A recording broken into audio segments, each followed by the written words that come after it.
This episode is brought to you by thedolphinwars.com.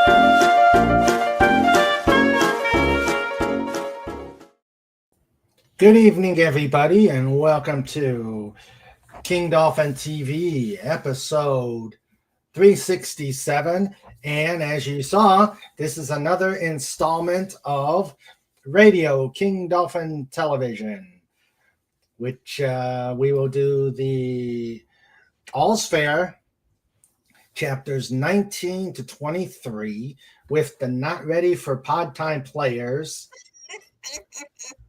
Starting with Anti-Derivative Jill, Agent Pepsi 1. Hey. Comic Relief Crusader, who's on an important phone call right now, and Max Redstone, who is also on a important phone call. So hopefully they will get hopefully we'll get everybody on. I'm off the phone and I'm ready for old-timey radio. Okay, good. What we'll do for right now, we obviously got to do the introductions and all that.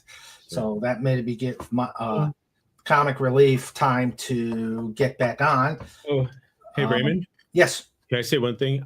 Jill and everyone, I picked up my prints and they're gorgeous. Oh, congrats. So that's just I just wanted to say that. All right. Great news. So Yes. you're ready for this weekend. Well, and I'm getting ready for this weekend, but that was like a major hurdle. So anyway, just wanted to say that. Thank you for letting me share. Okay, no worries. Congratulations. Thank you. All right. So, if you like what we're doing here, All's Fair, our interviews, Just Cuz, the comic book reviews, please like and subscribe to the channel. Also, if you are so inclined, put some ducats in the bucket, please go to the tip stream that says pay here so Snorty and Tripe won't pay you a visit. Keep the lights going on here and keep StreamYards paid for, etc. And also, I have some semi-good news. I have met the watch hours and am on the way to monetization. He's in the money. He's in the money. He's got a lot of what it takes to get along. I wish. Yeah, all maybe 2 cents of it. Soon. Well, that's what you'll get at 1,000 subscribers would be 2 cents, but you get a little bit more from super chats and members. All right. Today a penny, tomorrow the world. Yes. You know, Raymond, there was a song written about you in the 1970s. Something about a deluxe penthouse in the sky. Oh, I'm moving on up. Moving on up. I don't remember. Moving on up to a deluxe apartment in the sky. I'm moving on up. Moving on up. All right. Moving on up.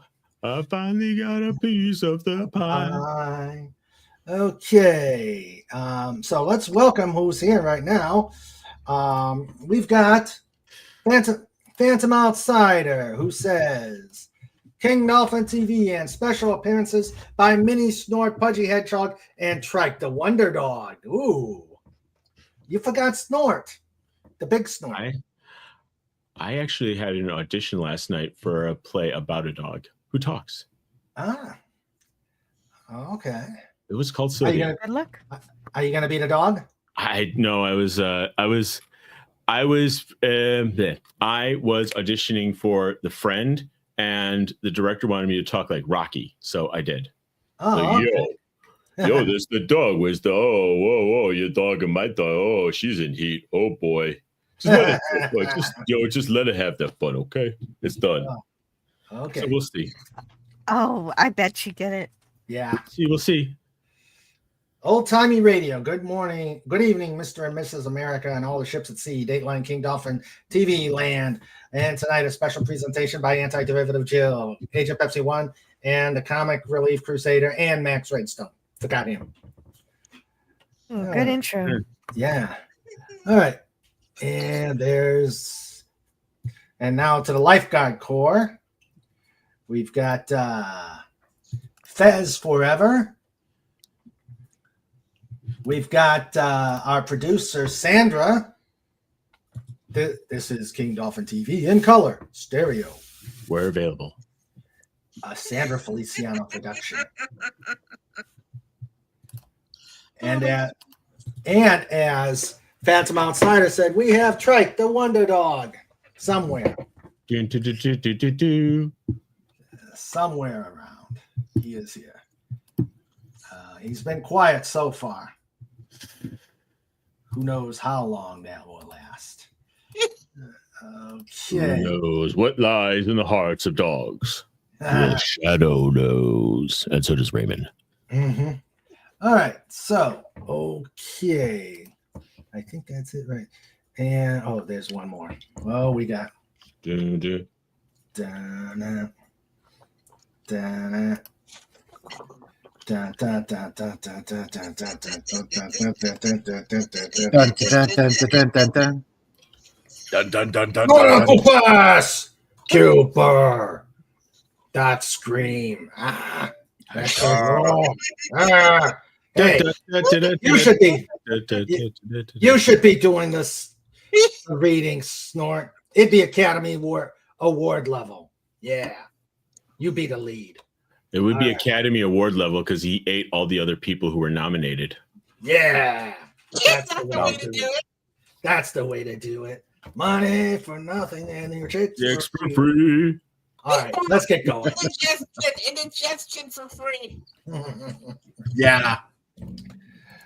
All right. Oh, and here's Mike. Here's the Comic Relief Crusader. Hi. Hello. Hey. Hello. Okay. Hello. Welcome back. All right. Thank you. For those who've been keeping track, we are on. We're going to be starting on chapter 19 of All's Fair, a Dolphin Wars novel, written by some guy named Raymond Feliciano. Some guy. Some dude. Whoever he is. Yeah. Never heard of him. All right. Okay. So we shall get going in 5, 4, 3, 2, 1, go. Chapter 19. The next day, Vice Admiral Robinson transferred her flag to the cruiser Normandy. There was now an urgency in the work as they knew the clock to war was ticking. A shuttle from Earth was asking permission to dock with the Sejan. After being authenticated as a priority transport, it was escorted through the exclusion zone to land. Ando was reviewing the battle plans with his staff was planning. He would submit them to Flightcom staff on the Normandy for approval. He looked at the current operations of his group. The 3 destroyers continued to enforce the exclusion zone. The Normandy was conducting patrols outside of the zone, but staying close to it. The Air Wing conducted its normal combat air patrols and continued their reconnaissance over Demios. He was pleased as to how his personnel were handling themselves under adversity. Just then, his yeoman came in and announced that he had a visitor. After he gave permission, Tanya entered the office, clad in her dress whites. He looked at her and asked, "What are you doing here?" She went to attention and handed a pad to him. He looked at it and said, "This is a bad joke, right?" No, Admiral. I volunteered for active duty. The commander of 23 was short some people, so he agreed to put me on temporary active duty. I was going to tell you, but I had to get transport right away. I suppose it would be useless to try and talk you out of it. She was silent and stood at attention.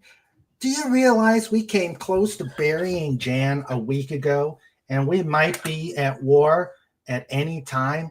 I can't have my wife risking her life as well. With an angry and determined look in her eyes, she said, With all due respect, Admiral, you knew what you were getting when you fell in love with me, sir.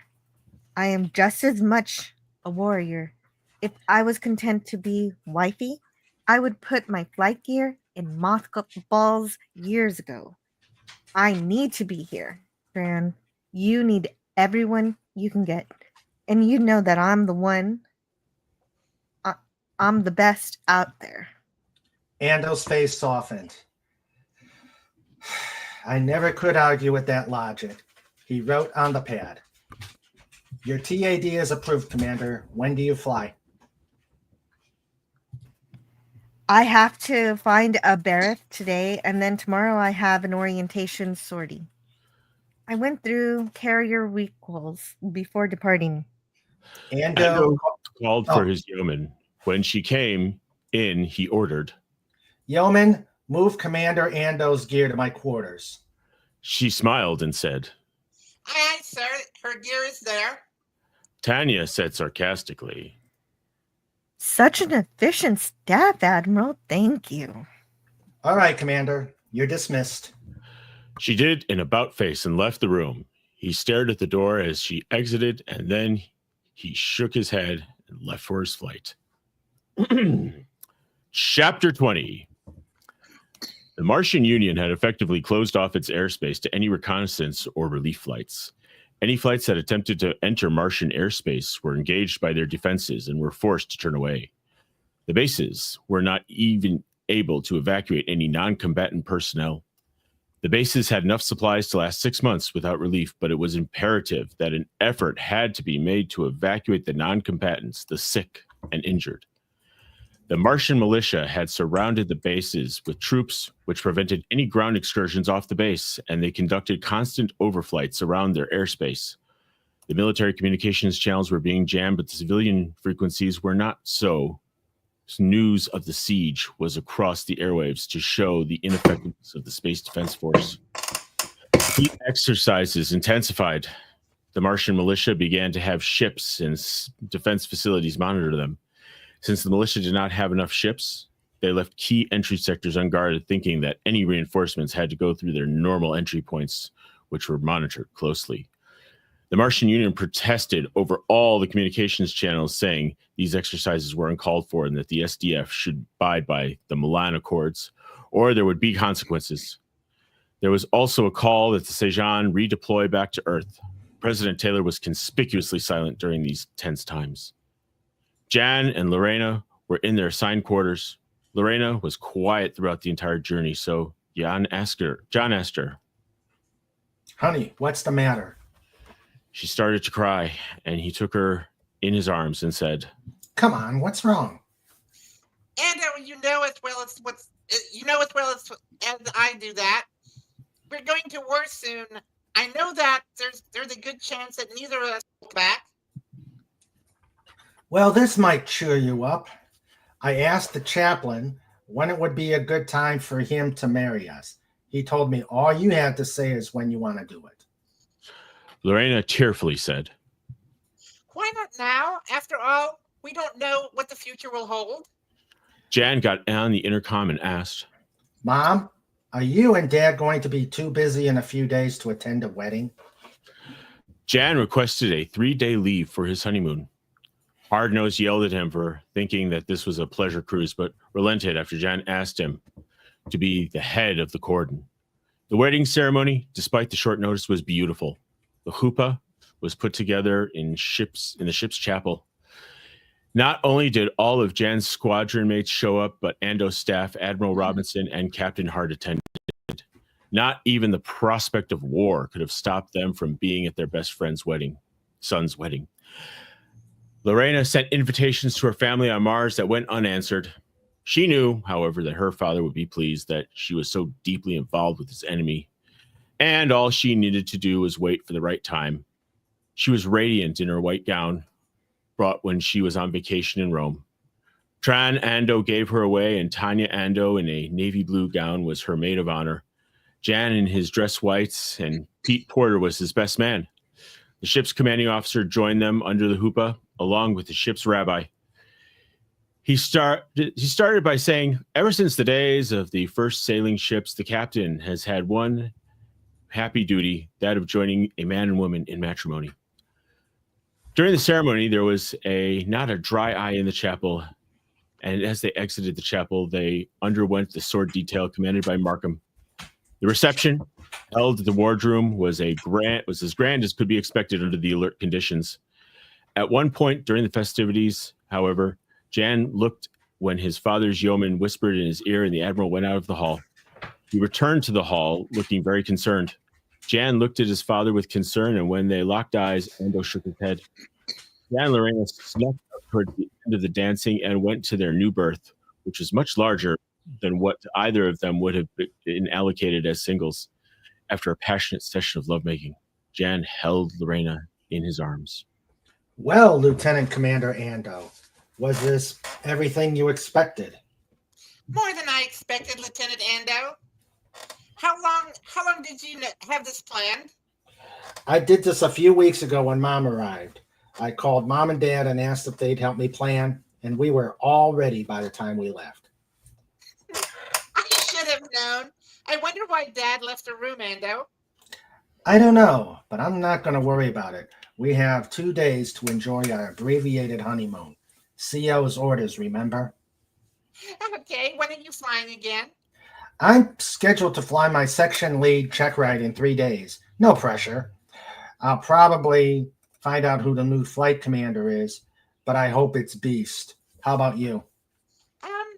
Back to the ground. I will be setting up a new destroyer deployment plan. Are you sorry that your father didn't show up? She looked at him pensively and was surprised how easily her lies came.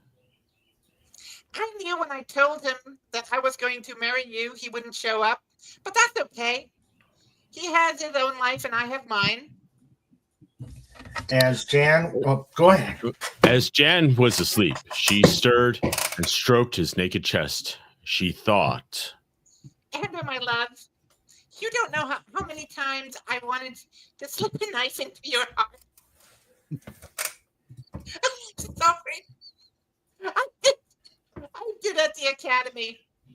I saw you bleed out. It was so beautiful. I wasn't responsible for that training accident you had at flight school. Damn, you didn't die there. Why can't I simply choke you to death? Maybe something to do with hand strength. I know somehow that vaunted instinct of yours. I am so sorry. Can't warn you about me sometimes that I'm a naughty girl. What? Her hand What's wrong?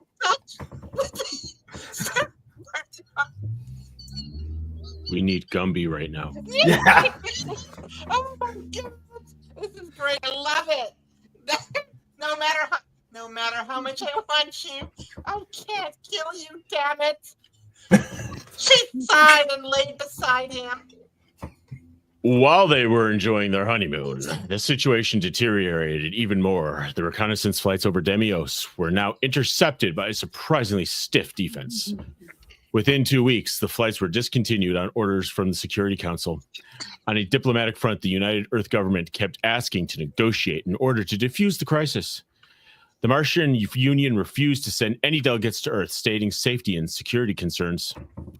When delegates offered to go to Mars, they were told that they were not allowed to come because of the quarantine of their airspace. Admiral Tyron requested many times to meet with the Martian Union government, but was rebuffed and was, in essence, a prisoner at his own base. Later, Ando entered the conference room after an emergency conference with Vice Admiral Robinson, the commanders of Seeker and Traveler, and Captain Hart. After taking his seat, he looked across the room and saw the commanders and senior staff. He started by saying, I know this has been a tough time for all of you. We've all had to stand here helplessly while we've had one of our own killed by terrorism and thousands of our comrades and their dependents on Mars are held hostage. This ends now. The room stirred in anticipation of finally going into action. He continued, we don't have much time. I'm sure that the troops on the ground don't feel comfortable with the prospects of fighting with their family in harm's way. And I, for one, am tired of being up here and doing nothing. As of now, we're on alert status 1. I want a plan ready so we can support the operation. Dismissed. Chapter 21. Later, all hands were required to attend a briefing. All units were in their ready rooms or watching on monitors. Jan was with his squadron mates and could feel the tension in the air as they were waiting to see what would happen. The situation on Mars had been on all the channels, and like everyone else, he wanted action. He knew that something was happening because Lorena and his father had been locked away for a week, and with both he and his mother flying a heavy schedule, he did not see his family at all. However, since he had just passed the section lead check ride between his duties and alert, he did not have time to think too much about anything.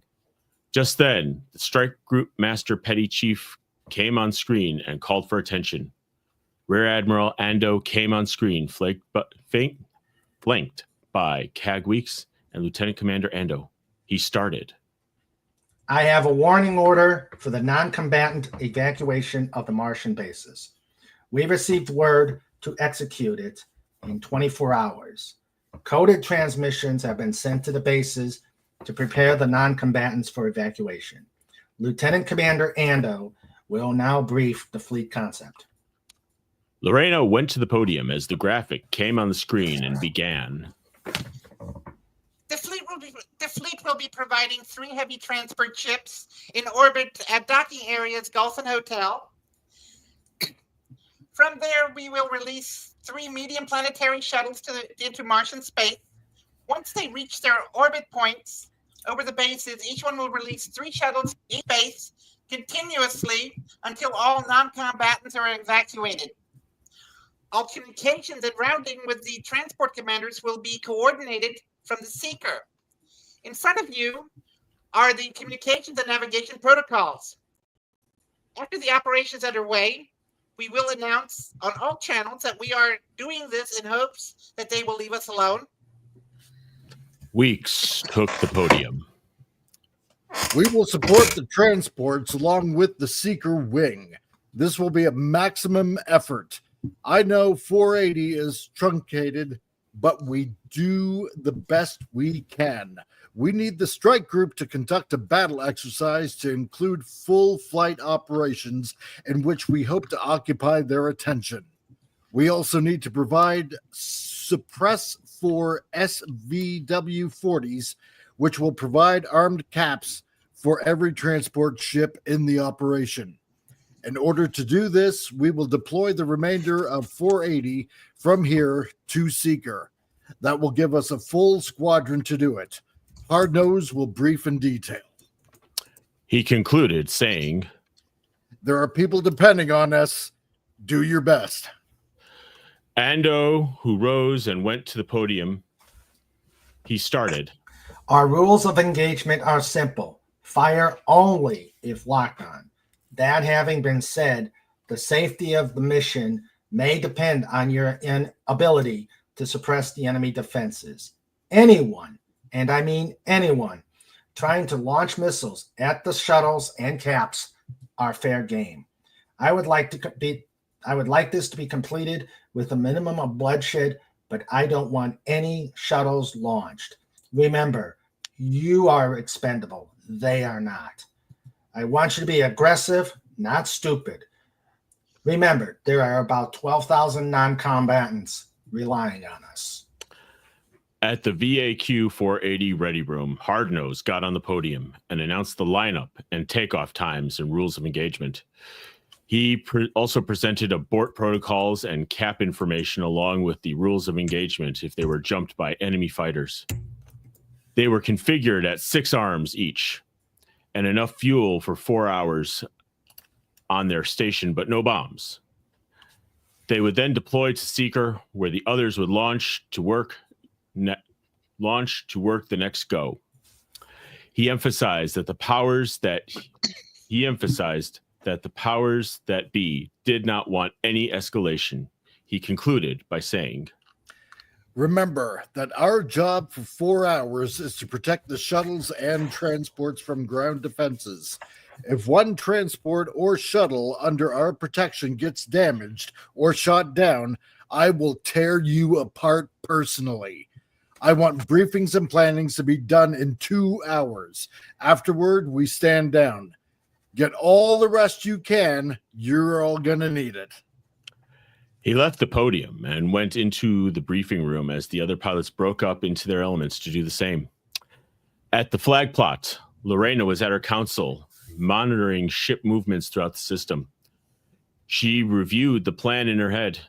The transport ships would be disguised as normal ship movements. Then tomorrow at 0600, the 2 heavy transport ships would arrive at about the same time that Seeker's fighters and 480 launched. It was hoped that all this movement was quick enough to catch the defenses by surprise. However, one thing she noticed concerned her. A month ago, a long-range surveillance satellite sent to monitor Demios were recording a lot of activity. Intelligence considered it important enough to report it to command. When she let Admiral Robinson know about this, she ordered as much covert surveillance to be done as possible. They launched a chain of satellites codenamed the Necklace of Demios, which for the past month was getting valuable intelligence about Demios. Lorena was monitoring Necklace Satellite number 4 when she noticed some unusual energy fluctuations. She contacted Ando. Admiral, this is Taco.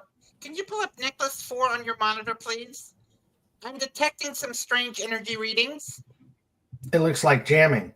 Can you get any signals from any other satellites? No, sir. That's strange. Why would they jam our satellites? I don't know, sir. I should contact Admiral Robinson. They might want to send more some ships to investigate. I need more hard information to give her. Keep trying to contact the Necklace and work to clear up that jamming. Aye, sir. Lorena contacted the Necklace Control Center to advise them on the situation. Ando contacted Robinson, and after caveating by saying that this is preliminary information, he thought she should know. She agreed and contacted command, and they dispatched a battleship group to investigate the area. The group commander said that they would be at the Demios system at about 0700. Tran Ando was with Tanya in bed. Tanya was now the XO of VFA 23. She said, Oh.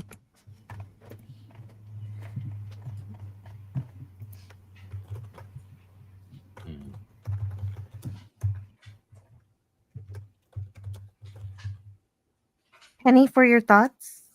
I'm just wondering, what if this plan causes the war? Tran, you know we must save those people.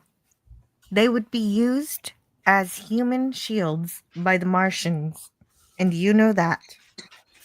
I know, but the lives of billions of people depend on what happens tomorrow.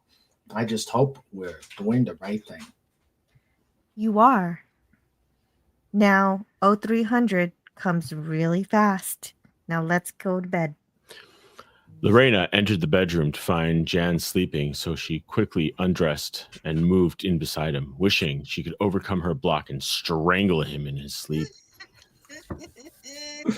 Jan stirred and she asked, Busy night, Ando. Yeah, the flight commander kicked us out as we were tweaking our plan for about the umpteenth time. Unless he ordered us out, he knew we would stay all night. Well, you need your rest just as much as I do. We both have a lot of work to do tomorrow. Yes, we do. She was ordered by both Ando and Robinson not to reveal the information she found out about the necklace for security reasons. She also hoped that whatever was out there would destroy the Ando family. She hated to continue this act and despised whatever he did to keep her in his power. She caressed Jan gently, and he went to sleep. Chapter 22.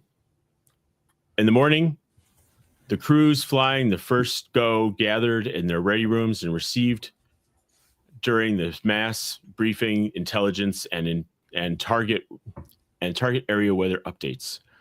After the mass briefing was over, they finished their planning and flight briefings, went over communications procedures and any last-minute changes. An hour before their takeoff time, the crews went to their fighters and did the pre-flight. Jan went very carefully over each part of his fighter, focusing on his missiles because he knew that once again, he would fly with a fully armed fighter in combat. They boarded their ships 15 minutes before start engine time. At exactly 1/2 hour to takeoff, the launch deck shook as they started their engines. The crews finished their final checks as the plane captains completed their preparations and they taxied to the catapults. 480 was launched right on time and headed toward their working area. They would first go and then would go to Seeker to be relieved by the second go and remain on Seeker for the operation that they would be ordered to return to Sejan. The Weasels The Weasels joined with the main package as they headed for the medium transports. Call signs Sunny 1, Sunny 2, and Sunny 3. As the formations headed into the Martian atmosphere, Jan turned his frequency to guard and herd. Attention, this is Task Force Sunny Wind. We are on a humanitarian mission. We are coming in peace, but we will consider anyone trying to interfere as hostile. Please keep 3 km from all Sunny Wind assets. Any intrusions within 3 kilometers will be engaged. This was repeated over and over again, drowning out the Martian ground controller warning notices. Jan checked his weapon settings many times because they were briefed to arm once they entered the atmosphere.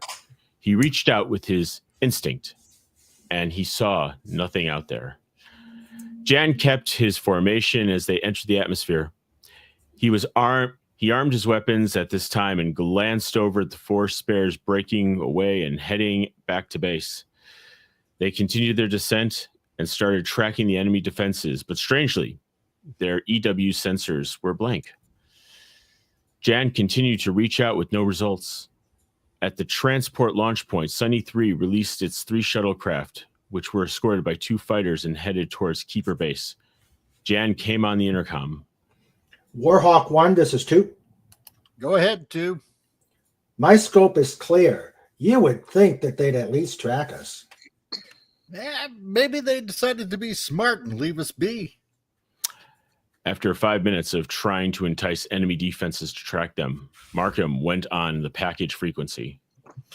Warhawk 1 to Sunny 3, you are clear to ingress. We have your backs.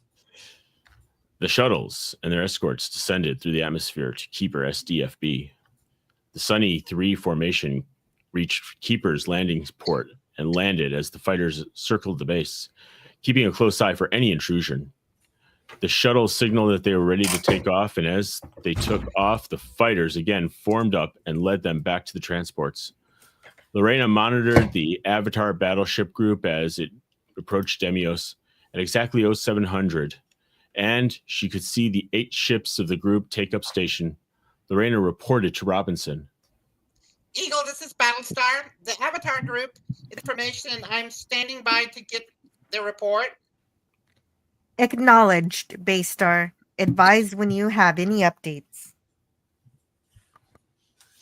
The first 3 shuttles reached Sunny 1. Meanwhile, Hardnose continued to look for any response from the ground defenses. Seeing none, he got on the strike frequency.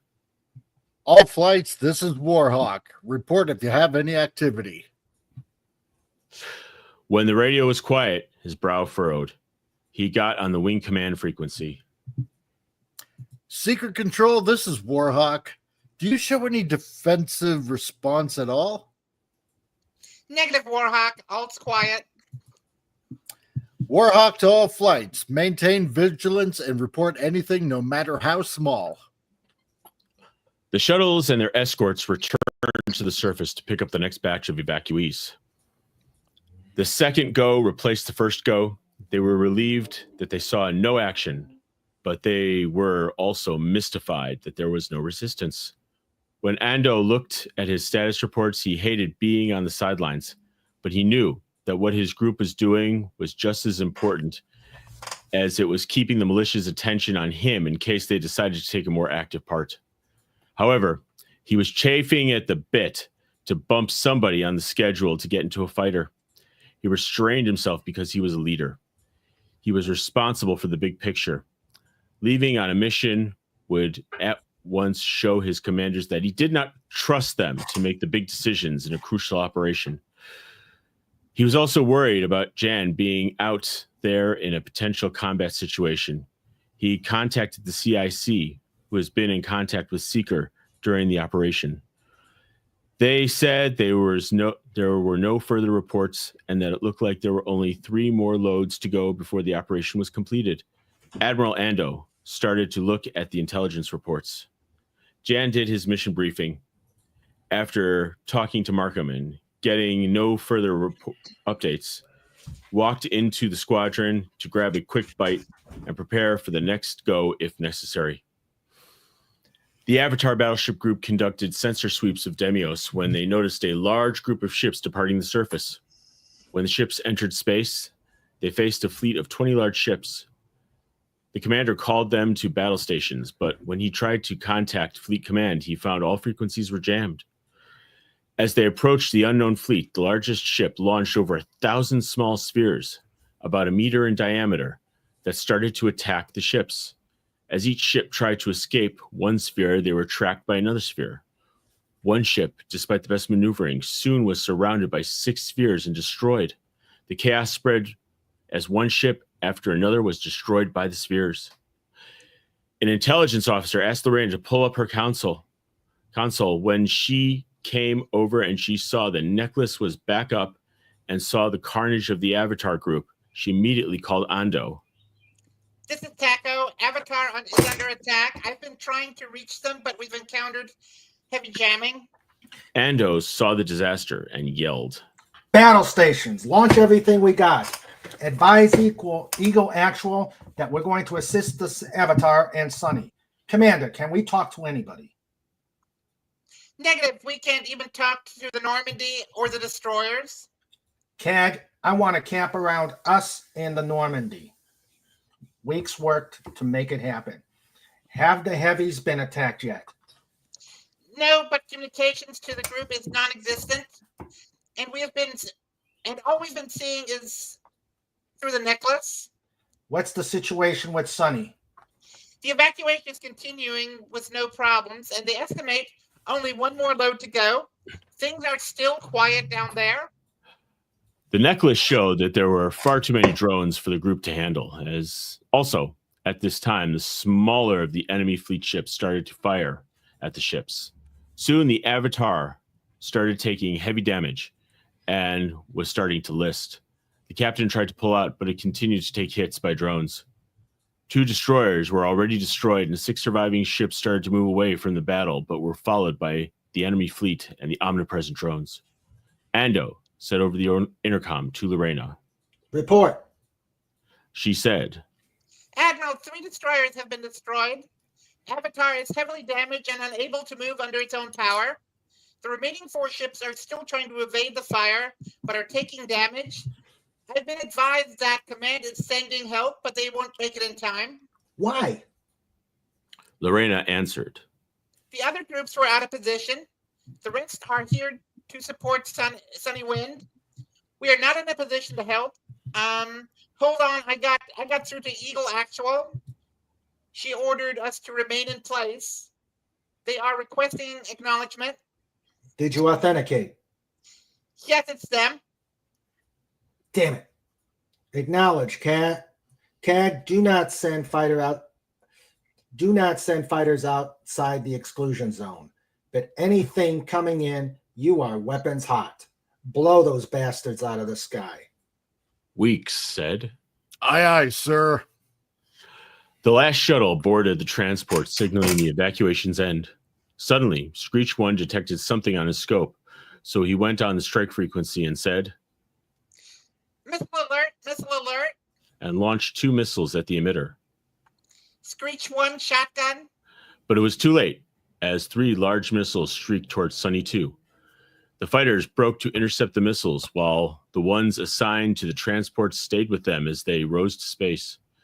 As the fighters reached the missiles, they fired their blasters and missiles, but they had no effect on the large missiles. Suddenly, the upper stage of the missiles opened to reveal 500 spheres that attacked the fighters. The fighters fought valiantly, but the spheres were too much for them. The remaining missiles were getting closer to the transports. One fighter from the 40th attempted to ram the missile and hit it amidships, destroying both himself and the missile. The remaining 3 fighters escorted the transport into space. 2 other fighters attempted the same, but with the remaining missiles. One succeeded and destroyed his missile, but the other was destroyed as the missile launched its remaining spheres as they collided with the fighter. The remaining missile crashed into Sunny 2 and destroyed not only the transport and all its passengers and crew, but the 3 remaining escort fighters. On the Sejan, Lorena contacted Flagplot and said, Sir, I have word from the necklace. The Avatar battle group was completely destroyed, and it looks like the enemy fleet is working on destroying the necklace.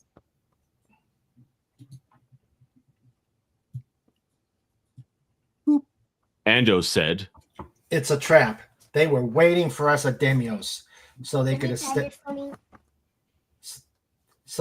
stage a provocation for war and at the same time deal a blow to our fighting ability. Although I think they blew it when they attacked the transports, because no one will think that attacking civilians is anything but a war crime. Sir, there's a broadcast from Mars on all channels. a communications officer said to Ando, A voice message. A voice message came from the surface. All Earth ships and assets are ordered out of Martian space immediately. Any remaining will be considered hostile and attacked. So you can see our resolve. Please witness your view screens. They saw an overhead view of Keeper, strangely left alone by enemy attacks, became engulfed in a fireball that vaporized the entire base. We will do all means necessary to clear our space of alien elements. On Normandy, Robinson said, That's enough. Get me a communications channel to Marscom. I'll take it in my ready room. She ran out of flag plot. She reached the ready room, and at the same time, Admiral Jacobson, the Third Fleet commander, showed on the viewer, who said, Report, Admiral. Admiral, we lost a medium transport with 6,000 evacuees and crew, and Seeker lost 24 fighters. I've got the remaining fighters protecting the station and the other transports and suppressing the ground defenses. I am also ordering the non-combatants evacuated from Seeker. I have Saijan doing cap around the group, but other than that, they are standing by. What is the situation there, sir? We lost the Avatar group at Deimos, and the enemy flotilla is heading toward Traveler. I have them preparing the station defenses, and I'm sending BTG 2.2 to assist. I've been in contact with Bennett and Gripper and UP, and they are under heavy attack. They might fall within 2 days without support. What are your orders? Continue the evacuation. Use the Saijan to augment Sunny and protect Seeker. I want the Marine Expeditionary Force to get to the remaining bases and evacuate the personnel there. Prepare your forces to support the operation. Yes, sir. However, I'm down one squadron. To prepare for an operation like that, with the casualties I have, is going to be tough, but we'll be ready. See that you are. I'll be transferring my flag to Seeker for the duration. I understand. The screen went blank. She turned to Captain Hart. Queenie, Get all commanders on the conference line now. The commanders came online, and Admiral Robinson brought them up to speed. After looking at the updates, she said, Well, it looks like they destroyed the flying forces, most of them on the ground and the others after they tried to take off. I looked at our order of battle, and we have 168 fighters and 3 wings. Please report your situation. Admiral Ando first. Ando started. I got 48 fighters here on Saigon. One squadron is doing camp, and the other squadron is configured for strike operations and on standby. As you know, I'm moving Normandy to the limits of the exclusion zone with Zaitsev escorting it. I have the destroyers in combat formation and am deploying Patton and Chamberlain to assist in escorting Sunny to safe shores. I'm extending the exclusion zone to 300 miles. I highly recommend that you move your flag to Saigon. It's the safest ship in the group. I will keep that in mind. Captain Liddell, report. Liddell said, I lost the 403rd Squadron to those damn spheres. The Weasels all recovered safely. From what my crew said, they were underground and they were not your normal SAMs. They were ballistic missiles that were launched from underground silos that we had no idea they had. Robinson said, I want you and Ando to start planning offensive operations. The commander wants us to be ready to relieve the ground forces. The enemy forces have not broken into Bennett yet, but they are bombarding them relentlessly. They've broken into Griffer and are involved in heavy fighting, and it's about ready to fall at any time now. Our forces there are holding out so far, but won't for long. So our priority here is to try to figure out how to destroy those spheres so we can be able to safely relieve them. Lorena said, From what I saw, Admiral, those spheres were designed to swarm and detonate. We could beat them, but not at those odds. Well, let's get our best people on this problem. We have people depending on us. At the 480th, the exhausted aviators returned to the squadron operations room from being on cockpit alert. Weeks had ordered them to stand down and prepare for operations tomorrow. Markham got on the intercom and said, People, we are now on a mandatory 12-hour crew rest. I don't want anybody coming here before 0600 tomorrow. Steel Eye, report to the desk. Jan went to the desk. Yes, Skipper? Congratulations. You are promoted to lieutenant. I was going to announce this tomorrow, but now is as good time as any. Thank you, sir. Oh, am I supposed to read that bit? Yeah. Oh, okay. Well, don't thank me too soon. You're reassigned to the wing planning office effective immediately because they need someone to plan tomorrow's missions. Do you think you can cut it? Jan said. But hard nose, I would much rather fly. He glowered at Jan and said, Look, Steel Eye, I don't have time for this. The wing needs someone for planning. You and the junior lieutenant here and are already working on planning, so you are in. I wouldn't put there someone there responsible for planning missions that we would have to fly if someone could not cut it. They need you over there now, so get out. Jan said sadly. Aye, aye, sir. And left the squadron. Jan went to the planning office and saw Commander Barker with a lieutenant commander and 2 lieutenants. He went to Barker and said, Lieutenant Ando reporting for duty. Barker said, Ando, glad to have you. This is Lieutenant Carter and Lieutenant Pawlowski and Lieutenant Schweitzer. These 3 officers are my staff. Sir, I didn't expect to be here. Well, you are here now, so let's put you to work. Here's the situation. We need to take care of those damn spheres before anyone else gets killed. We don't have a lot of time to do this, so now I'm putting you in charge of the sphere problem. Aye, aye, sir. Jan went to the intelligence section and started watching the various debriefings on the surviving aviators, plus data links from the necklace. Jan took a pad and started writing down figures to which he consulted his instinct. An hour later, Jan went to Barker and showed him his pad, saying, Sir, I think I have it. They don't need to have ground emitters because their spheres have their own radar system installed. They used pre-programmed ballistic missiles to launch without any emitters and let the spheres do their job. It's a fire and forget system.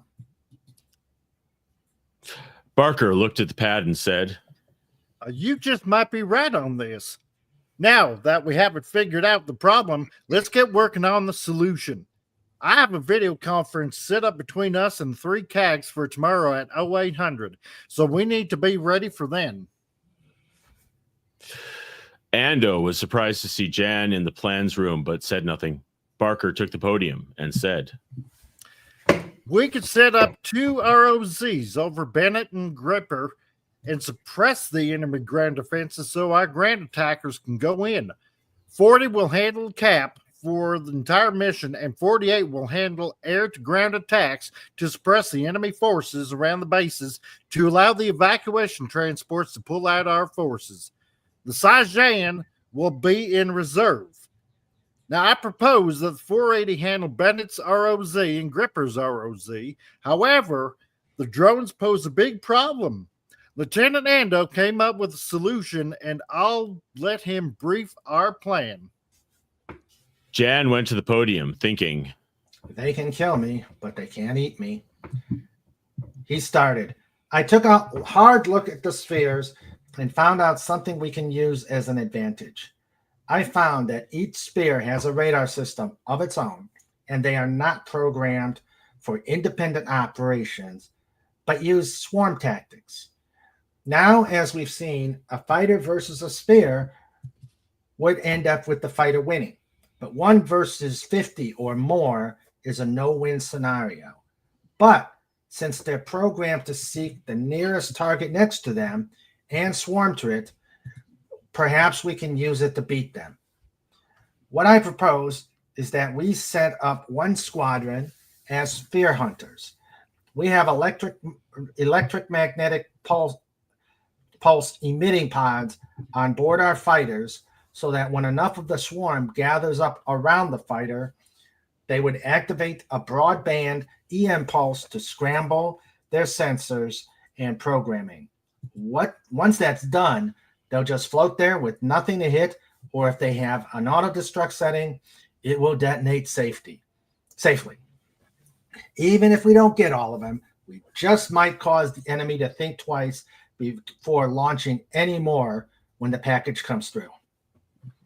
Weeks asked, Do we have enough pods of that specification to use? And can they be programmed that fast? And how certain can we be that they will scramble the drones?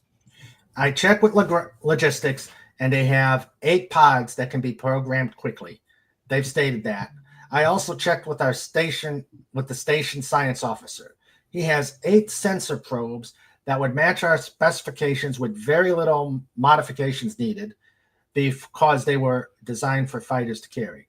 I would have liked 10, but they can't be reprogrammed that quickly, and we need them for the rest of the operation. In answer to your second question, we would program an adapted setting into them. If they resist, we could go to another band until it finds one that works. I've did the simulations 5 times, and all 5 predicted it could be done. And lastly, I devised a nasty little surprise. We can use the cluster bomb pods and program the plasma bombs. If all else fails, we can release these beauties and they can shred them. Jan went from the podium and sat down. Admiral Ando pondered for a moment and then asked, What is your proposed flow and weapons configuration? 480 will handle the spheres armed with the pods and arms. The wingman will have 6 CBUs. One flight will go to Bennett and the other flight will go to Gripper. The remaining 2 flights will escort for the mission at their TOT times. Our objective is to stay for the duration of the operation so we can have 2 waves 4 hours apart. Ando said, This is a great plan, but it all depends on if we can get those pods up and programmed. Lieutenant Ando, will all these pods be ready for launch time? I've been assured that the pods will be loaded on 480's Fighting Ferrets by midnight. Great plan. Let's make this happen. Captain Hart, let's brief flight com. With that, Ando and Hart signed offline. Well, congratulations, Ando, Barker said. Your first plan is going to put into the air tasking order. Tell me, what do you think it'll work? I've run all the simulations, and they say it'll work as long as the escorts do their jobs in case they'll protect the packages. Well, I believe in you, Ando. Jan thought, and we have another asset out there. Me. I missed you once, you bastards. Not again. The Warhawks gathered in their briefing room to listen to Lieutenant Colonel Markham. He said, Okay, people. As you know, we have an important mission tomorrow, and its success depends on us doing our part. Here is the flow of the mission, and Lieutenant Ando will brief our concept operations. a graphic of the mission showed on the viewer. Jan went to the podium and said, What we're going to do is suppress the spares for the attack packages. The first flight will fly into their target areas and intimidate the enemy into launching the missiles. Once done, you'll use the specially programmed pods to scramble the drone's brains and force them into self-destruct mode. he briefed them on the tactics and formation they would fly. Jan left the podium and Markham came back. All right. We need to get going so we can get into crew rest. Have your pre-flights checklists and tactics protocols. The mission briefing is at 0600. As the crews adjourned to their briefing room to study their new tactics and plan their missions, Markham went to Jan and asked, Steel Eye, what are you going to do now? Sir, I'm going to brief the other squadrons on pod tactics so they can be on the same page when we're out there. I'd like to say thanks for having Markham me. went to Jan and asked. We did that. Yeah, I read that. Yeah. Steel Eye, what are you going to do now? Hello? Sir. Hello? Can you hear me? Oh, no. Hello. Can you hear me? I can hear you. I can hear Okay. you. Okay. All right. Gumby is at work to mess things up. If Max can't hear you, I can narrate. the Okay. rest. Okay. All right. Or I'll try to. Or I can. Okay. Okay, I'll do it. Sir, I'm going to brief the other squadrons on pod tactics so they can be on the same page when we're out there. I'd like to say thanks for having me fly the first run with a pod ship. I think by keeping the eye on the battle, I can best determine how we can change our tactics to best fit the situation. Jan went back to the plans offices and saw his mother at the planning table. Jan asked, Mom, what you doing here? I flew here from Saigon so I can get a feel for the op. Can I help you, ma'am? I'm just getting some more photos of our target area. I think it's going to be a rough one. How do you think that your pod tactics are going to work? I think it'll go okay since we have some battle data of the spheres. I found that if you scramble their programming, they're not effective. Besides, if we can just force them to keep their heads down and keep them from launching, it'll keep fighters from getting shot down. She nodded and asked, You flying tomorrow? Yes, ma'am. I'm going to monitor our tactics to see if it works. I'm in the best position to see what's going on. If not, then I'll be able to change it on the fly.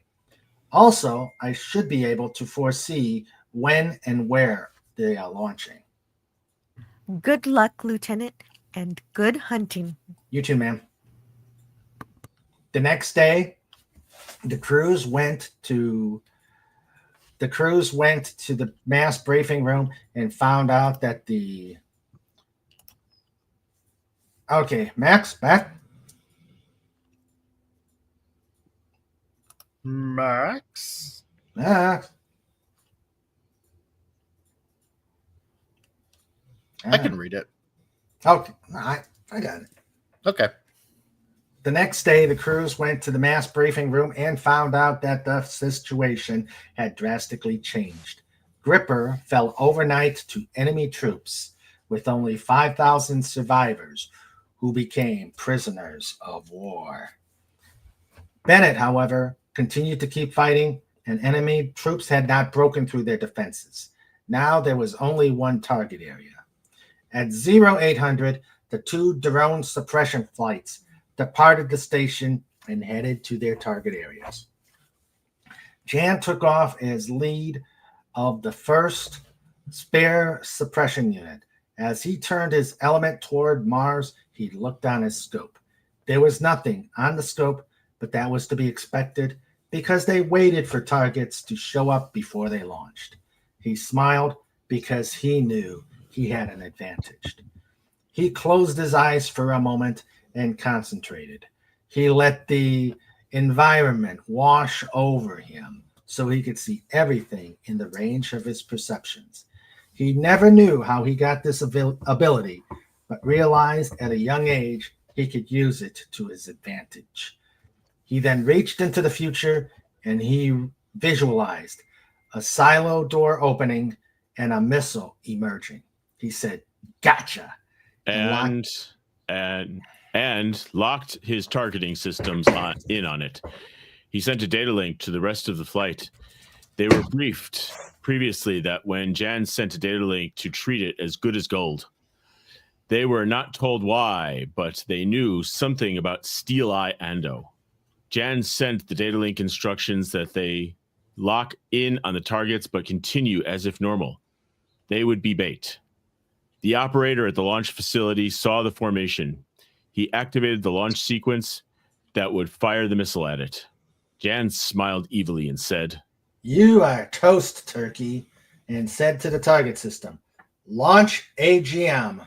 He heard on the speaker, Warning, bay door open. Warning, missile launch. Warning, missile launch. Bay door closed. 4 air-to-ground missiles were launched from the fighters. They activated their internal targeting computer and guided to the missile. 2 struck the rocket motor and exploded, taking the spheres with it. He used his instinct to see where a missile launched its drones. He turned to the swarm and said to the fighter's computer, "Activate pod battle mode." The warning mode started chiming. Warning, pod battle mode initiated. Warning, open bay doors. Warning, open bay doors. Warning, open bay doors. Open bay doors. Warning, pod extended. Warning, bay doors unable to close. And maneuvering limited. As he flew, the warning chimed. Warning, emissions detected. Analyzing pulse. Analyzing pulse. When the pulses struck the pods, they stopped and fell to the ground where they exploded. This had an unforeseen effect because when they fell on the launch vehicles, they exploded, destroying many of them. Jan flew one more circular pattern as pods kept falling within minutes of the initial attack. The skies around the flight were clear. Meanwhile, the same effect was happening to the pinion flight box, although both boxes were totally clear. The fighters were to orbit until the packages reached their targets. The first package arrived in the target area, and with the skies clear, they started bombing their assigned targets, destroying the various enemy vehicles and troops surrounding the base. The close air support flights that were in their orbits waiting for the call to attack the enemy as needed. After the enemy cleared from the combat zone, the transports arrived and started taking the survivors from the ruins of the base. They evacuated 16,000 survivors from the battle zone. After the last of the fighters and transports were safely away, bombers loaned by the carrier attacked the remaining equipment and facilities and rendered them useless to enemy forces. All the forces returned to the Seeker with no losses. At Sejan, Ando looked at the debriefings from the missions and smiled. They were 100% effective, and even more important, had no losses. His thoughts were interrupted by his yeoman, who waited to get his attention and said, Sir, Admiral Robinson wants to talk to you, eyes only. I'll take it in my office. Ando went to his office and got on the view screen and said, "Yes, ma'am." Great job, Tran. The debriefings say that we took out a good part of their forces and had no casualties. And Ando looked at the screen as she continued. We rescued a lot of people, but lost Triron and Rockman. We saved a good portion, most of the MEF, for a total of 18,000 personnel. Yes, ma'am. I lost a few good friends when Gripper fell. I wish you were able to take part. I did have 2 squadrons involved, and they handled it superbly. When can I get them back? Well, you give your people a well done from me, and you may get them sooner than you think. Here is the bad news. I just received orders from Marscom. They reported that the Martian Union contacted the UEG after the evacuation, and they said they will cease hostilities if Marscom leaves the Martian system, and they agreed. We have been ordered to evacuate the Martian system. Half will deploy to EarthCom and the rest to JoyCom to be split between the fleets. You will take Saijan to the asteroid belt, and your port will be Dagger Base tomorrow. We will destroy the 2 stations. Your squadrons will redeploy tonight. Yes, ma'am. Force Command feels that they will probably head to the Jovian system next, especially with Bifrost coming online soon. Since resources of the asteroid belt are too valuable to ignore, they want to reinforce Jovcom now. We'll make it happen. As the view screen went dark, Ando went to the intercom and said, I want all personnel to be ready for an announcement in 1 hour.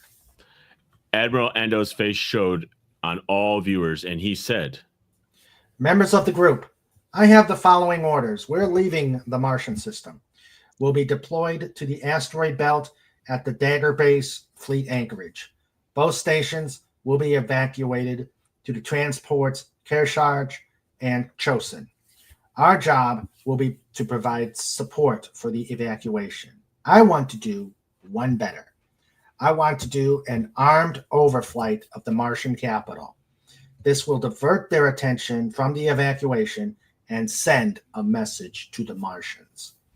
When we recover 2-3 and 480, we'll launch the remainder of the air wing.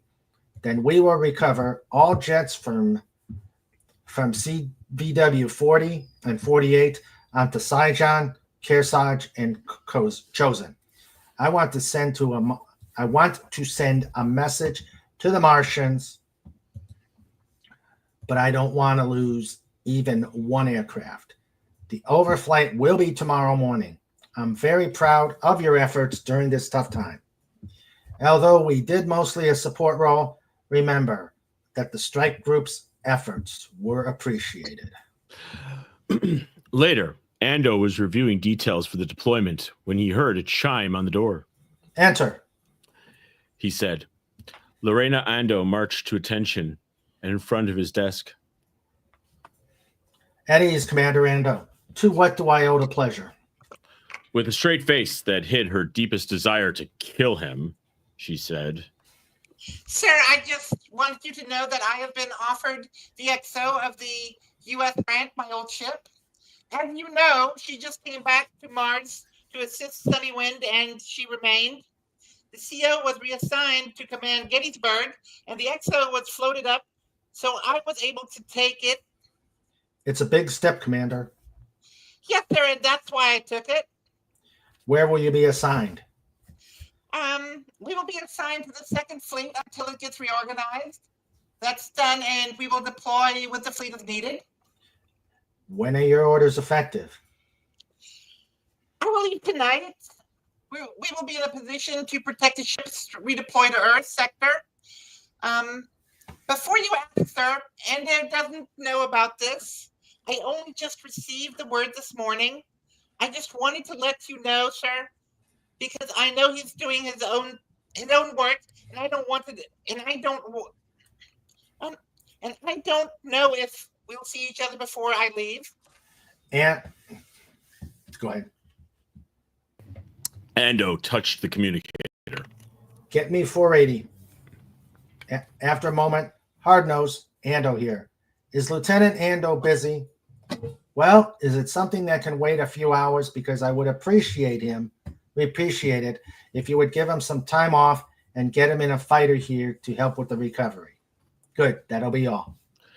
After he got off the communicator, he said to her, You have just been witness to an admiral's privilege, because I'm not going to let you go without saying goodbye to Jan and us having a farewell dinner at 2000. Aye, sir, Dad, thank you. She walked to him and kissed him on the cheek, hating herself. Jan went to his quarters after recovering from his flight. He was wondering why he was sent home, but figured that his dad had something to do with it. When he opened his door, he saw Lorena waiting for him in a sheer negligee and holding a bottle of champagne. Ooh. She came to him and kissed him passionately. He said,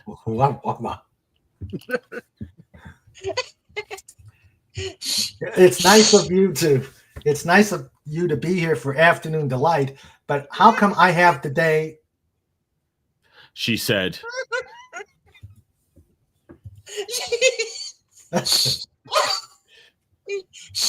Laura, let's go to bed. He took his offered hand and they went to bed. As they lay in bed afterwards, Jan asked, Okay, Lorena, what's going on? And I was offered the XO of the U.S. grant. Well, I hope you took that position. It's a definite step up. I ship She out sm- tonight. Tonight, huh? Now I know why I got to fly back here. He took her in his arms and said, Congratulations, honey. I knew you had it in you, but I'm going to miss you. The grants will be in Second Fleet, huh? Yes, they're going to be refitting a mobile strike fleet. Well, then we better make this afternoon count. It'll be a while before we see each other again. I agree. Then they kissed passionately and started to make love again. Later, at Ando's quarters, after a fine dinner, the four of them were sitting in the living room enjoying dessert. Ando said, Jan, are you ready? Yes, sir. The squadrons came back last night and are getting turned around. We'll support the wing during the overflight. That sounds pretty good. Are you flying? No, I have to work the after action reports at the plans office and then play duty pig. You know, the Nugget has to take care of that. And Tanya, will you be flying? No, I'm on pre-fly for 23. The boss gets to fly. Sorry, guys. Then I guess I'm the only Ando to fly this mission. both of the other Andos stuck their tongues at him. At least I don't have to stay to handle the destruction of the stations. He stood up and raised his glass. I would like to propose a toast to Lieutenant Commander Lorena Ando, XO of the U.S. Grant. Lorena, even if you were my real daughter, I would not have loved you as much as I do now. I wish you luck in your new duties, and may the wind be at your back.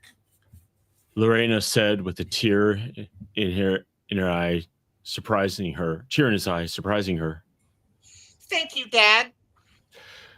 Chapter 23. Admiral Ando was in his fighter, Dagger 1, waiting for the signal to taxi to the catapult. 10 minutes later, the wing launched and linked up with 48. As he departed, he received a report on his secure data link. Captain Harvey, who was running operations in Ando's absence in the flag plot, said, Dagger, Base Star, we have a report from Traveler. They evacuated the station according to plan. However, 3 enemy cruisers docked into the station and set off the detonation protocol. Evidently, the CEO of the station set it to blow when an enemy ship docked. The station and all 3 of the ships were destroyed. Ando said, Ooh, that's not good. They might be heading here for revenge. What's the status of Seeker? They're expediting their evacuation. Anything that's not essential is being left behind. They may try to take the station by force, and I don't want any transports attacked. Move Normandy and Patton to protect. Keep one of the strike squadrons on alert. Copy, Dagger. Seeker says evacuation should be completed within a half an hour. Good. The overflight went like clockwork. The Martian militia command staff worried over the destruction of Traveler and 3 ships. As they were trying to devise a response, CVW-8 and VAW-48 roared over the capital city and caught all their defenses napping and returned to space. Not a single ship was lost. President Taylor was watching each fighter pass over his city, and when he saw a Tiger Hawk in the colors of the Sejan Strike Group flagship, he took a picture of it and scowled before returning to his desk to speak to a cloaked woman on the couch. After they did a victory pass around the transports and the doomed station, they returned to Sejan. After seeing the fighters of VW-48 deploy to the assault carrier Kearsarge, half would land there and the other half would land on Sejan, and those fighters left would be destroyed when the Seeker was blown up. As Ando landed, a series of bright flashes engulfed the station. As the last transport was safely out of range, there was a final bright flash of light as the station was reduced to dust. He exited his plane just as he heard the report from Commodore Riker. Base Star, it went as planned. There is an 8-kilometer cloud of debris over the main spaceport. In order for them to launch safely into space, they would have to make a time-consuming trajectory change. They won't be able to effectively send any ships into space anytime soon. If they use the direct course, their ships will be shredded by debris. Good work, Commodore, and good luck. He then walked to the squadron ready room as the Sejan carrier group started to deploy out of the Martian theater for now. In the president's office, the commander of the Martian militia, Michael Mardre, entered the room and saw President Taylor sitting in his wheelchair, staring at a picture of a fighter. He cleared his throat, and Taylor said, Yes, Field Marshal? Forgive the intrusion, but the Space Defense Force is departing the system ahead of schedule. However, they destroyed the Seeker. The resulting cloud of debris is directly over the central spaceport. Our experts say it will take 6 months to clear the debris in order to use it again. Well, is there any way around it? No, the bastards knew what they were doing. By destroying the station precisely above the port, they prevented a direct departure trajectory. We only have one trajectory now, and it is a time and fuel-consuming one. Plus, when they destroyed Bennett, they destroyed the only other port facility that can handle our needs. We have won a victory here, sir, by forcing the Space Defense Force out, but it was a costly one, and a loss of 2 major stations, 3 heavy cruisers, and the use of a central port for 6 months. Yes, but they lost prestige. We can bide our time for now. Please leave me.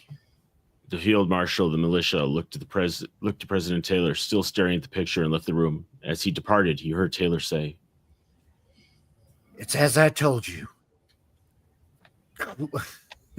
Clock Bluer Ando is a devious one. I will enjoy finishing him off personally.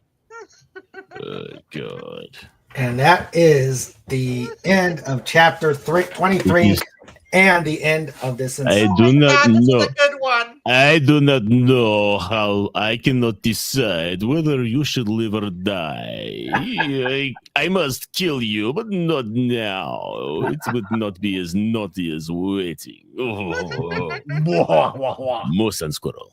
Moose and Oh Squirrel. my God. Oh, right. He's supposed to be Russian. Damn it. That's okay. Yeah, you.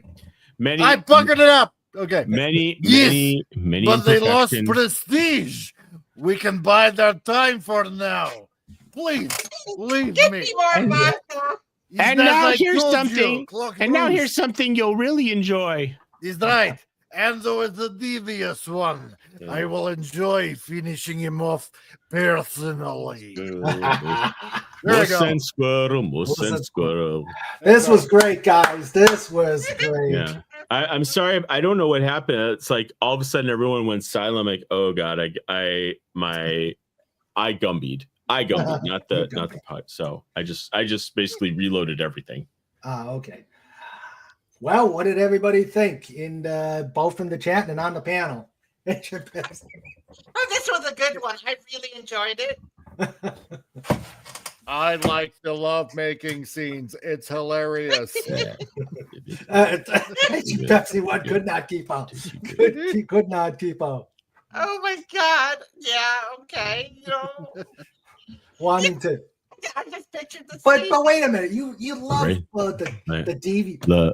Lorena was wearing the negligee that made Yeah. her want to murder him even more, but she knew that he liked it, so she wore it for him. How you doing? And just at that moment, Rocky Balboa entered the room. Hey, yo, Endo, how you doing? Yeah. You know what he didn't see? He didn't see that I had a switchblade in the top of my thigh. Yeah. So there you go. So, Yeah, that, Poor Lorena, she has to bide her time. yeah. yeah. You gotta You wait. know what? I'm And telling so I you, was girl, I like- am evil. So I was like telling Ando, I don't know. You married like a Martian. I don't know. You're like worried that maybe she's evil or something. He said no. Well, Tanya is too, but she didn't get any Yeah. evil lines this time. Yep. Yeah. Oh, this was great. This was great. Yeah. Oh. What do you guys think in the chat? He said, let's see. What do you think? Sandra says, let me get the comments here so I can share it. Sandra says, great job. I especially like AP1's giggling when wanted Yep. to be stabby. They made love again and again and again. Despite her exhaustion and utter hatred of him, she wished she could kill him, but they kept And making soreness. love. Think about that. And then the bed broke. Jan whipped into action with his power tools, fixing it immediately. To avoid the bludgeoning. Passionate, Dun, Phantom dun, Outsider says, dun. passionate love making. Thank you, Lieutenant. No, thank you.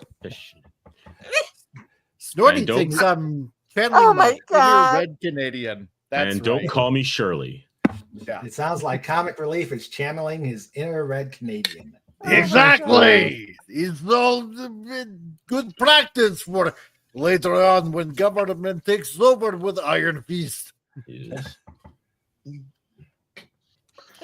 It does not. Just comment. I found the motive. She was once trapped in her college PCU reception hall and was locked in and had to listen to 99 plays of afternoon. Oh my god! Oh, God. Have you ever seen the movie PCU?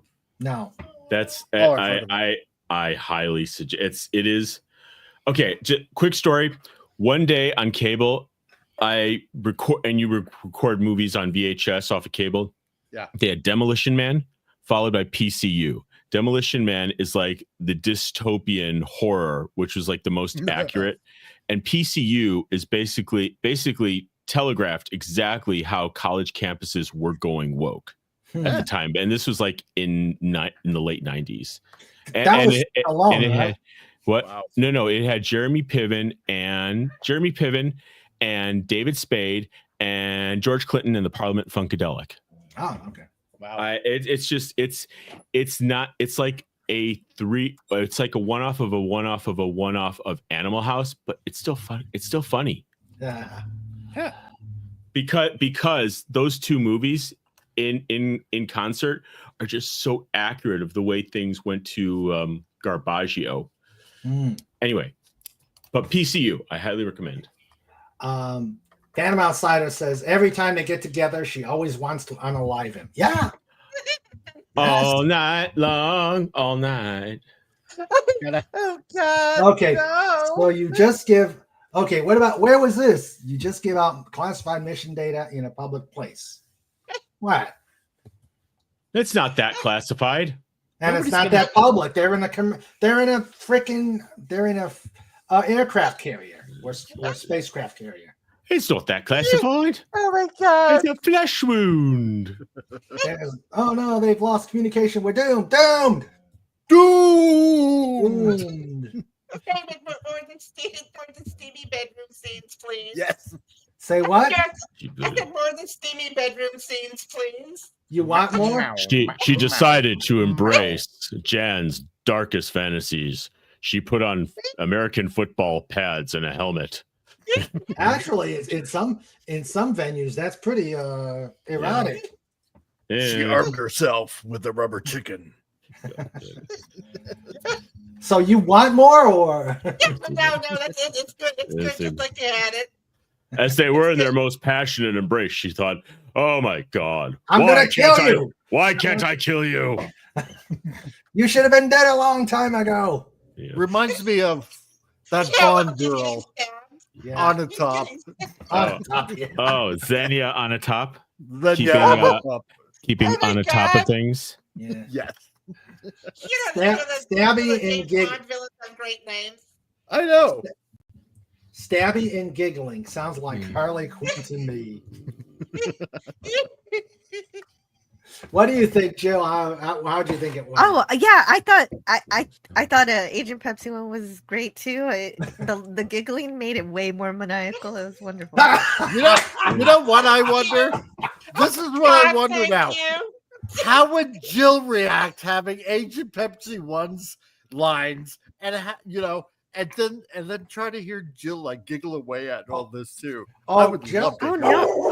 no. no. Jill will not giggle. She. If Oh, We need to give Trike a part. I've had lines like that Right previously, and I didn't giggle. oh, she really? nailed being comic Agent Pepsi 1 Max. Jill definitely can nail down a dark, devious, wicked part, and bring chills. She brings chills to your spine. As they continue to make love for hours and hours and hours on end. Jill I just definitely. need the right words. If the right words are there, I can do it. Yeah, she was. It's like I love having like the word. It's like the word love making. I'm like love making. that's right, Max. Channel- Agent Maxwell- Pepsi. Hey, Agent Maxwell Pepsi channel one. Maxwell Love channel making. inner Barry White. Oh my God. I can just see those corners. My darling, I And wish I Phantom could kill you, says- babe.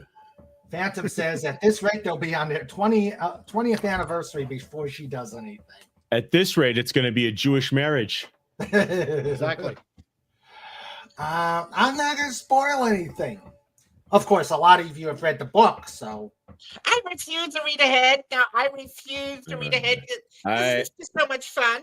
I have not finished the book. okay. I refuse to read ahead. I own them. Oh, okay. Ditto. I love support the book, I dude. support the effort, but not the spoilers. That's right. Exactly.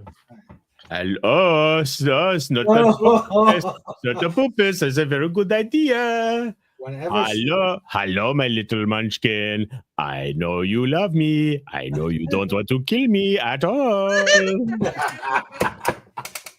she pulled that switchblade out of her stocking.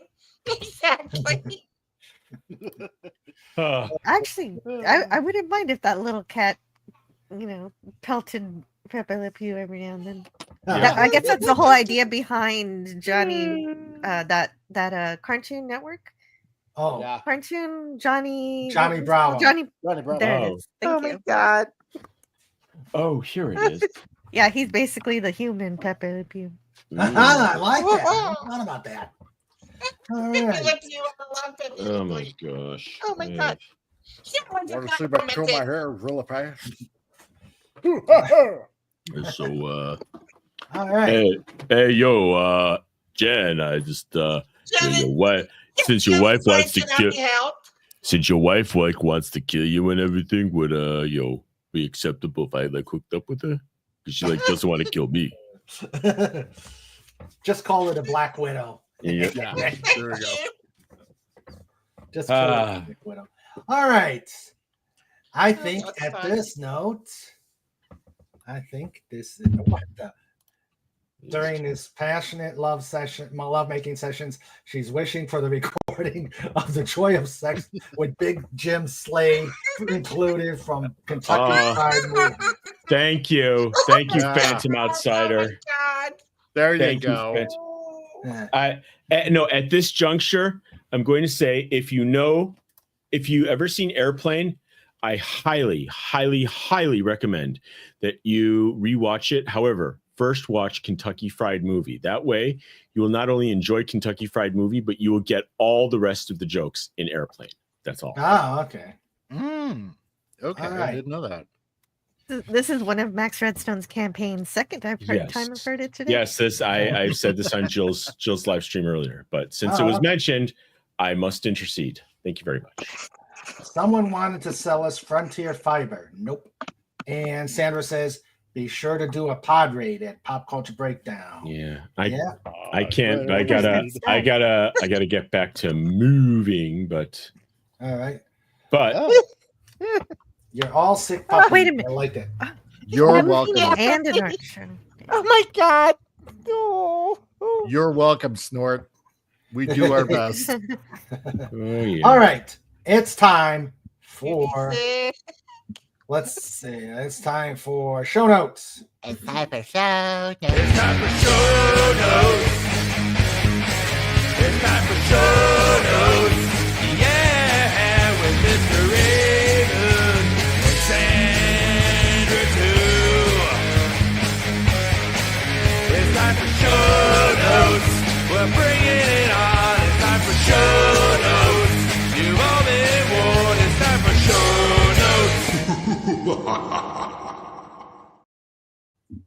Whoa. Show notes. All right. We have Just Cuz coming up on Saturday. I'm not. It sounds like my interview on the 14th fell through.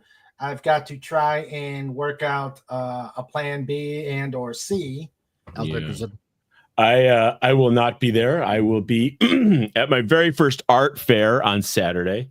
Oh, great! If you get the link, I'll post it on my YouTube.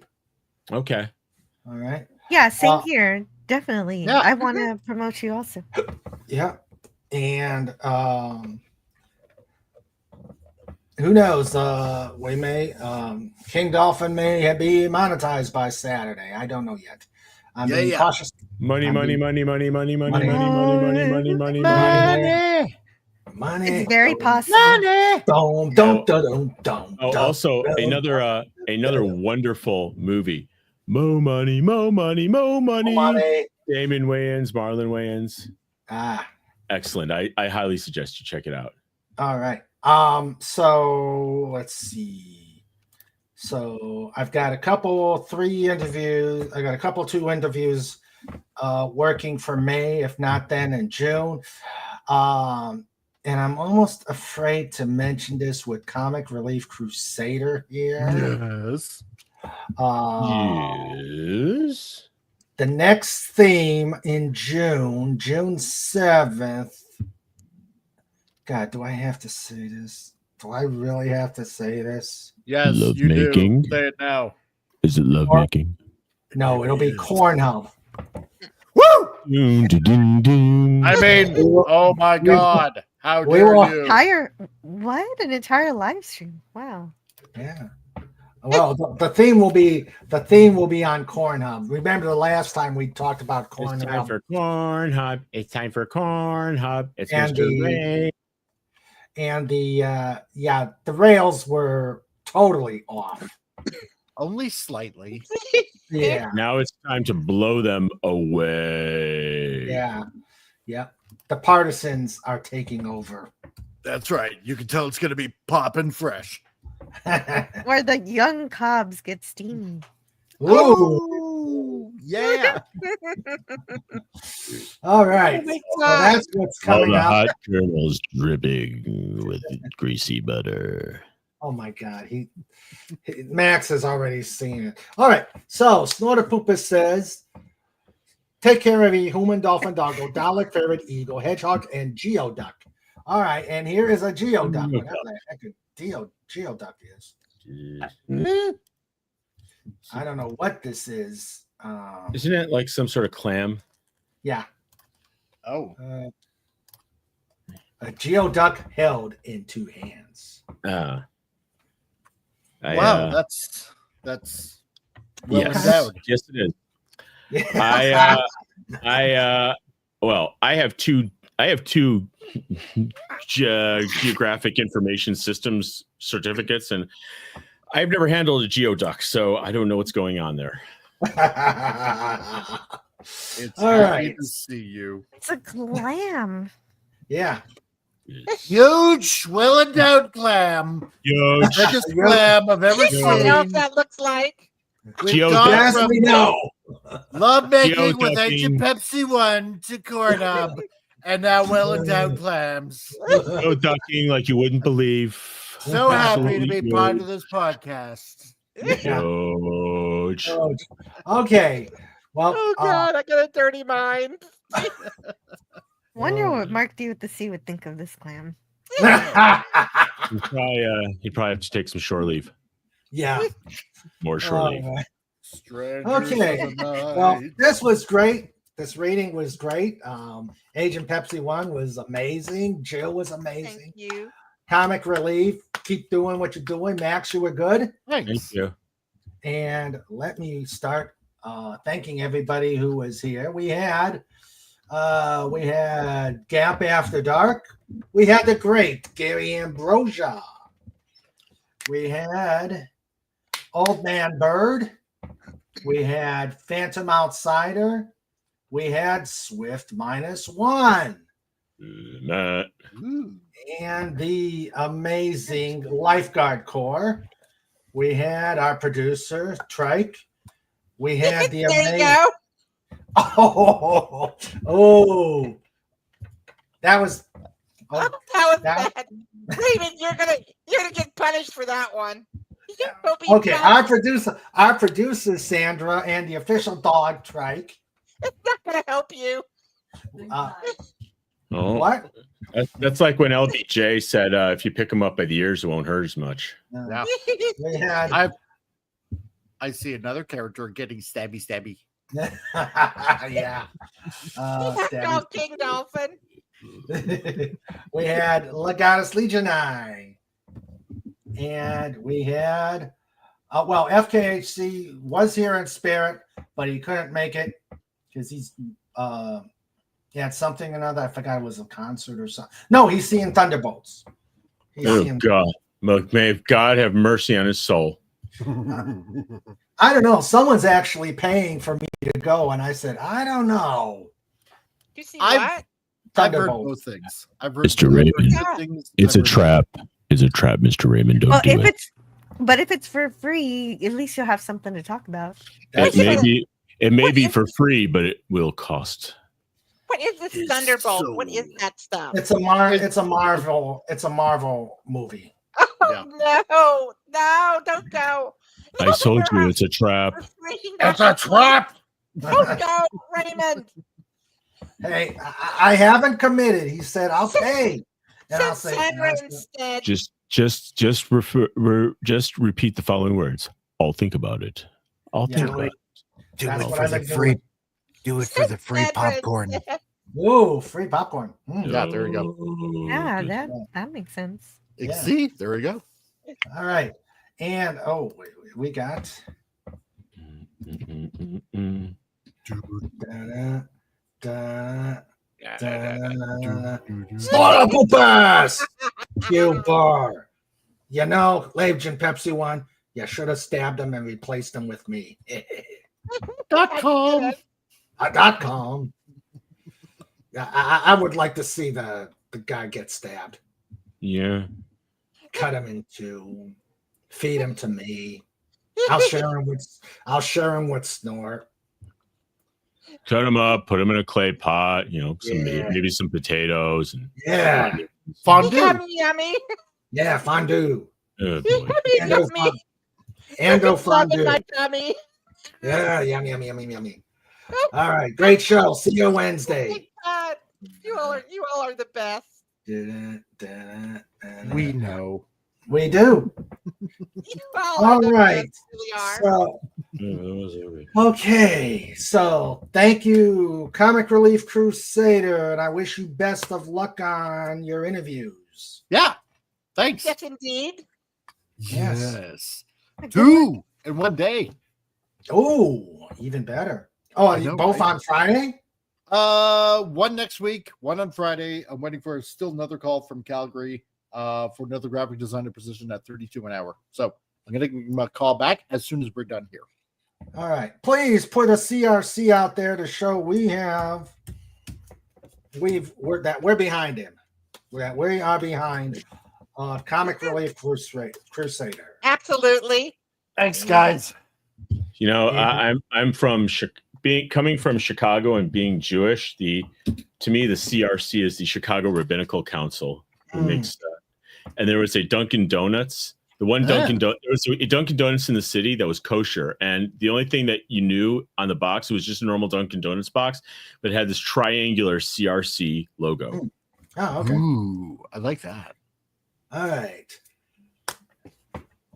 Okay, and I did say Legatus Legion. Thank you for being here, Legatus.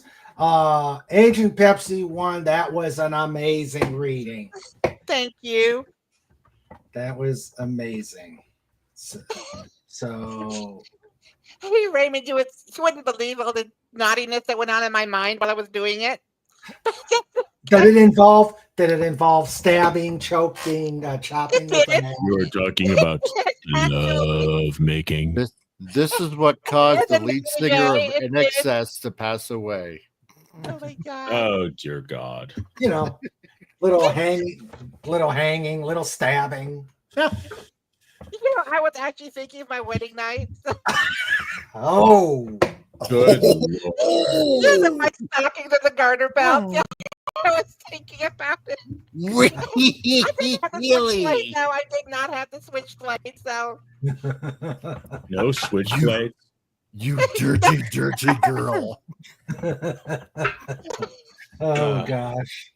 Oh well, a guy can. Jill? my husband passing out halfway. That's just terrible. Jill, amazing again. You are brilliant at the readings. Thank you very much. I enjoy being the admiral too. That's a lot of fun. Yeah, you got the rank, you got the power.